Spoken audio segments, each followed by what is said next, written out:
Welcome, sir. Welcome. Can you hear me? Yes, I'm hearing you. Yes, wonderful, wonderful. How is Dominica going? Dominica is hot. It's cool. It's quiet, but it is hot. Very, very hot at this time. Very, very hot. Very, very Yes, hot. yes. But it's quiet. It's quiet. Yes, it is quiet. Well, I'm telling you, we had gunshots riddling four of our communities today. There were drive-by shootings in four communities in Barbados today. Well, in Dominica, we did have the police reporting to us that they'd recovered about 22 firearms, a number of bits of ammunition. So probably we might have to lend the Caribbean, Barbados, a couple of our cops there to help. So if the guns are taken off the streets in Barbados, in Dominica, in St. Lucia, in Guyana, the Caribbean is going to be safer. Yes, and you're saying that I'm gonna turn off your mic when you're not speaking.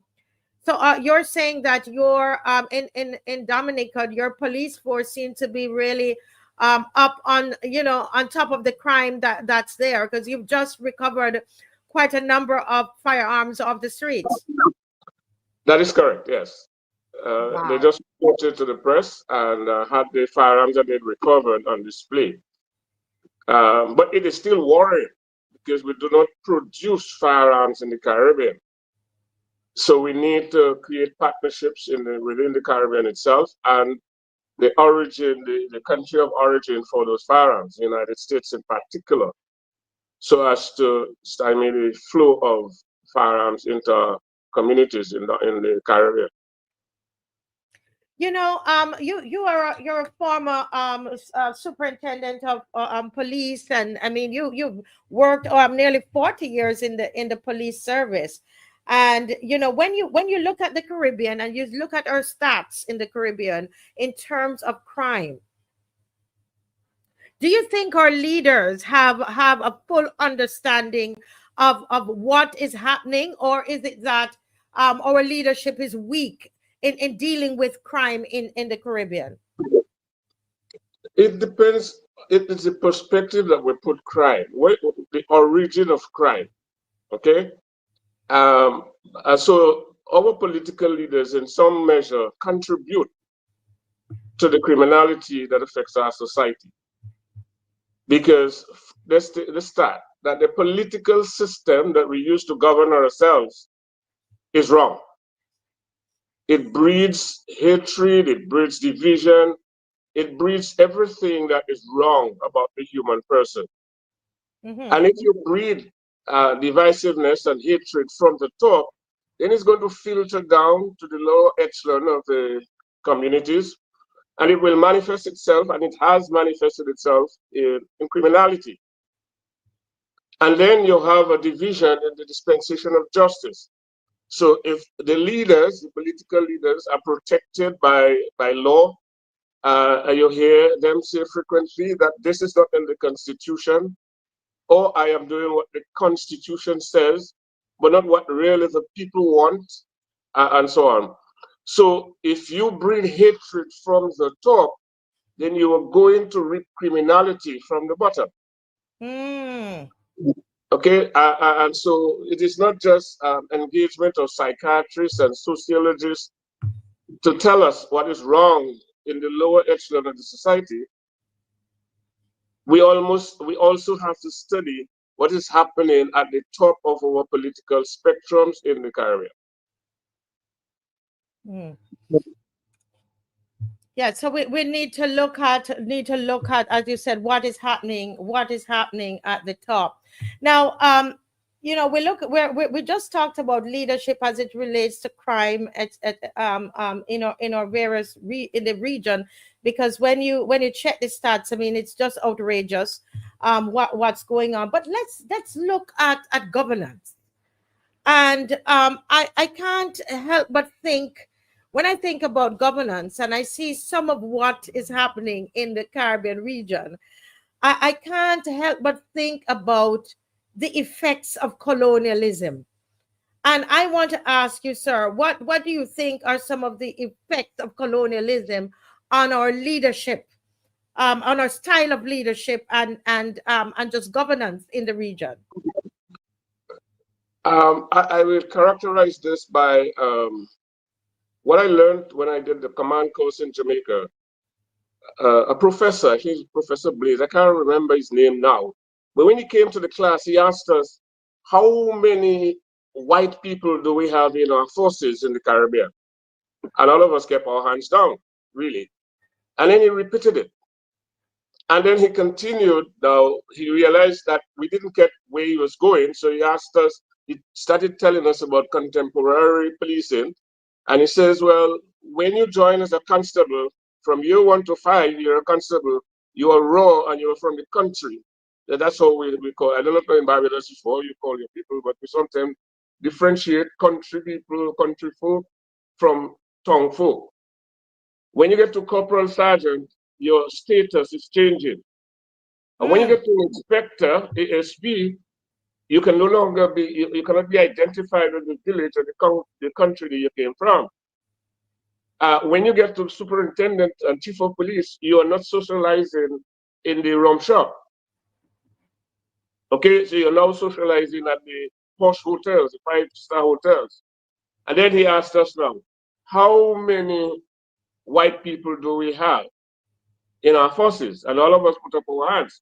And we realize that in transition, as we get up from one rank to the next, we are emulating the habits of our colonial masters. They were elitists, all right? So they were the masters and we were the servants. So now that we have inherited the role, so we are the governors general, and we are the presidents, and we're the prime ministers, which is the position that these people held. So we emulate what it is that they practiced. But that's not who we were. When we were taken from Africa, we had good societal relationships. We had that. And we brought that with us. That's where Carnival was born. That's where Calypso was born. We brought the community spirit with us. But as soon as one or two of us got out of that community spirit and we got into governance, mm, then we began looking after ourselves. We began to discriminate against the very people from where we came from. Because I am prime minister, I'm supposed to be a privileged person. I'm a minister, I'm supposed to be privileged. And so you forget that you've come from that village. We've had slavery abolished, what, 200 years now?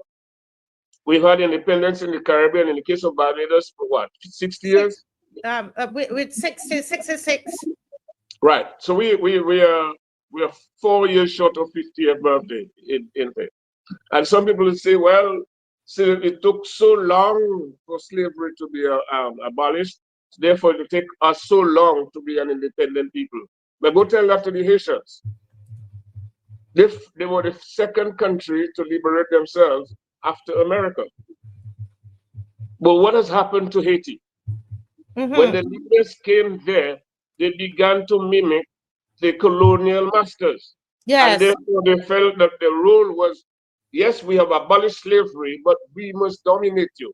So you must be subservient to me. And that culture remains with us now as in our present crop of leaders. So when they talk about the Constitution, they say the Constitution says that. But there is something in all of our constitutions, and it's called the preamble. All Mm-hmm. constitutions, and it is in that preamble is the people of the country speak. So we have the courts interpreting section 12 of our constitution, but very little weight is put on the preamble that says, we the people embracing those values now want to establish a state called Barbados. We want to establish a state called the Commonwealth of Dominica. So the intent and the principles of governance are captured in the preambles, and what you have is the execution are in the sections. So in our case in Dominica, and in probably all the other jurisdictions, our prime ministers can call an election at any time. And then they profess or they go gleefully about saying that they caught people with their pants down. Mm. Why do you want to do that? You are in charge of governance, but you cannot be prosecuted. So you must be protected by the Director of Public Prosecution. Why must the Director of Public Prosecution defile himself or herself, having studied 5 years at a university where you were taught that justice is blind? No, in Dominica and in the Caribbean, justice is very much with both eyes or all their eyes wide open. They're not Mm-hmm. blind, so they discriminate. The court system, the dispensation of justice doesn't happen equitably. And in some jurisdictions, the court itself, on which we depend, they themselves are being accused of collusion with political directorates. In our case in Dominica, we had a public integrity in public office commission, a 7-member commission. The law was presented in Parliament on 203. It was put into effect 207. A 7-member commission was appointed. In 2015, the commission found itself at variance with the political leadership, and the political leadership went to Parliament, amended the act, reduced the 7-member commission from 7 to 3. And a case that had been before the court for judicial review, that newly appointed commission informed the court that they had no other interest in that case. That was to protect a political directorate. So that is a misuse of the powers in Parliament. So you're saying that they're saying that they're abiding by the Constitution, and in them abiding by the Constitution, they are making themselves above the law. So we would never see any of our public officials or prime ministers or any leaders being held accountable for any kind of wrongdoing, etc. Is that what you're saying? That's what I'm saying. And there are very little or no checks and balances in the implementation, the application of the law. All right. So very frequently you hear the police is corrupt. We are bought, and we serve the political masters.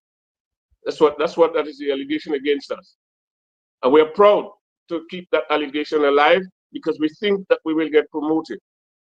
And we forget that we took an oath of office to serve the people of the country under the supervision of the Commissioner of Police, the Minister of National Security, and the Prime Minister. So essentially, when we're doing our work as police, we're supposed to be looking at the wider community to deliver quality service to them and keep the Commissioner and the Minister and the Prime Minister to our back. To the extent that we deliver quality service to the public, they will be satisfied. But if we do the reverse and we look towards the minister, the commissioner, and the prime minister to see whether they are satisfied with our service so they can promote us, then we're not serving the public. And all these are contributors to the spate of crime that we're having. The public is left on its own. Mm. And Wow. that corruption is led by the political directorates that keep saying, oh, this is not under law. And then we have attorneys general who are lawyers who take party political positions on matters of law so as to perpetuate political parties in office. Mm. So we need to change the political system that we inherited. We must put more checks and balances in the governance structures of our Caribbean countries. But you're saying to put more checks and balances in. But if it is a case where they're using the Constitution to get away with these things, how are we going to put checks and balances in? Because their thing is that, well, according to the Constitution, they somehow they believe that they have all this power. Okay, let's take Dominica as an example. The Constitution says that the Prime Minister can call election at any time. Yeah. That's what the Constitution says.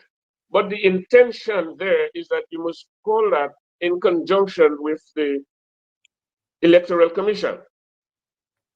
So in our case, we just had electoral reform, some kind of electoral reform in Dominica, 19th of March this year.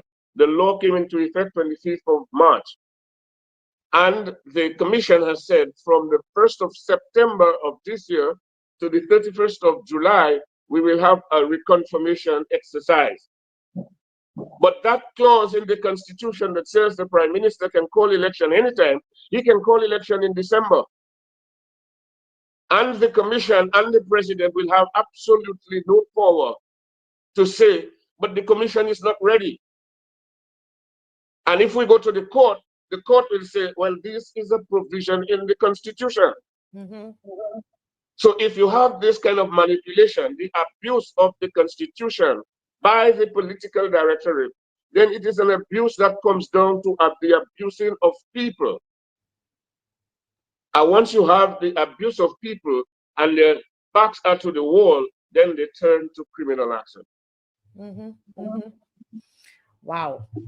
This is quite telling. Let me just see what our people are saying, because I saw a comment here that says, you know what, we were oppressed, and we now, I mean, as we get some kind of power. I love that you were talking about the category in the police force, that when, you know, how as you move up, you socialize less with the common man.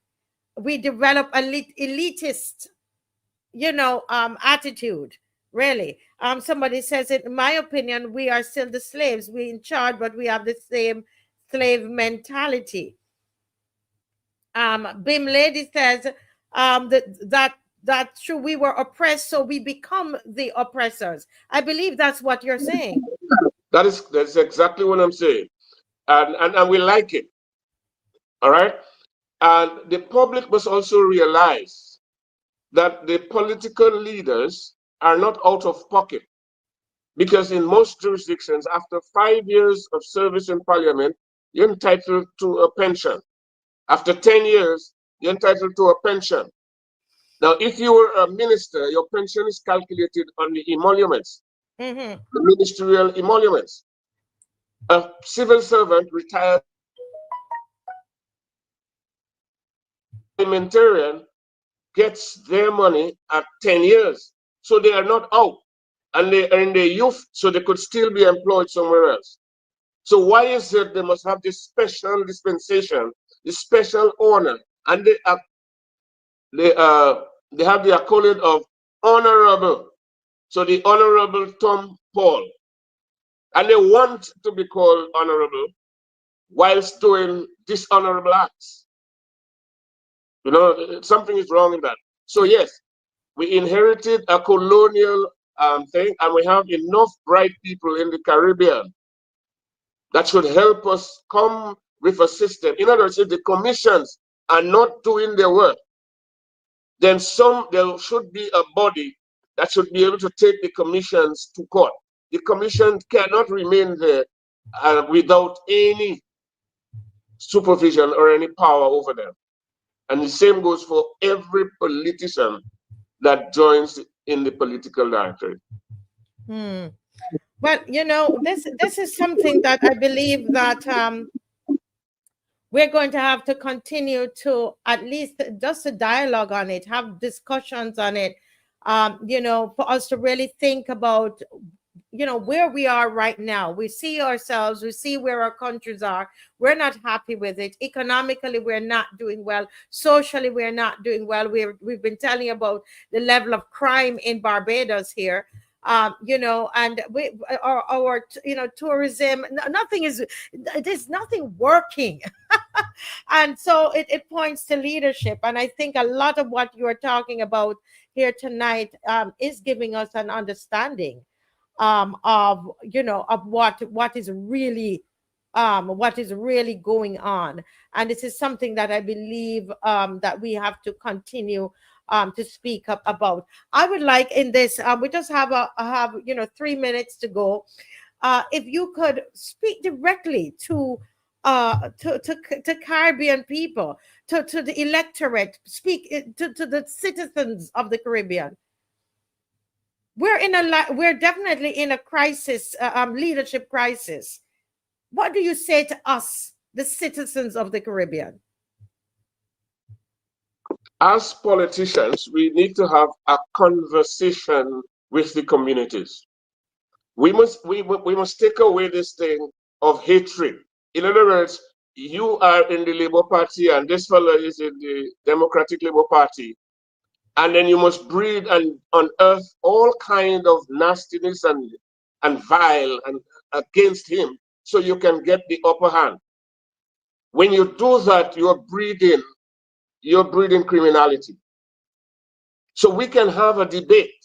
So we need to have the politicians present to the community what it is they're going to do for the community. And the community must have a system where they hold the politician accountable to the community, because that is where you start to get your authority to become prime minister. So when you get prime minister and you get into Bridgetown, you cannot forget St. Michael. You ought not to forget. And there ought to be a blueprint that you presented during the debate that we use as checks and balances against you. We should be checking you when you're talking in Parliament. And when you have presented in Parliament on the national, you must present on the community as well. And we should be able to check you. So if it means that we have to get rid of the political system, I'm telling you very seriously, you cannot have a political convention or political rally, and all that happens in that rally is dissing the opposition.